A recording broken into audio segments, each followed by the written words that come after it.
find ourselves in a spot here where the entire enemy team is missing, our team is bottom, and we just finished a small camp. So with this in mind, it's really important if you're a farming hero to ask yourself if the entire... Okay, so to first notice, like let's have some map awareness, that the enemy team is all missing. So when the enemy team is all missing, we have to gauge what their options are, right? Like if they're all missing, what could they be doing? And I assure you, when your team is making an aggressive play bottom like this, meaning like they're near an opponent objective, and you're farming by yourself, that there's really only two options. Other than if they have like an Ursa, they could be roshing. But in a game where they're not roshing, there's only two options. What are they? Well, they're either setting up to defend bottom and they're going to fight your team, or they're smoke ganking you. That's the only two reasonable options. Like, what else is there? So with that in mind, you finish this small camp. If the opponent team is bottom, what would you want to do right now? What does BSJ always preach? If the opponent is grouped up and you're a farming carry, what should you do? You should either go fight with your team or immediately push a creep wave, right? That's the goal. So if I'm going to farm this small camp and I finish it, the entire enemy team is missing. They're either bottom, in which case, if they were bottom, I would want to farm a creep wave, which is top, right? And we're talking about whether or not we walk right or left, right?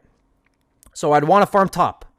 If they were top, what path would the opponent take to gank me? If they see this, if the opponent sees this, what path are they going to take? Where would they be? Where would they be ganking? Do you think that they're going to walk down the lane and look for you here and then hunt you in the trees? No, they're going to assume you went jungle because that's like 99% of carries are going to do, and they're going to kill you right on this fucking camp because they're going to scan and they're going to see you there. You know, this is 4,600 MMR. It's like a pretty high MMR. So, if they were bottom, you were supposed to clear this wave. The one that's, you know, on the mini-map right here.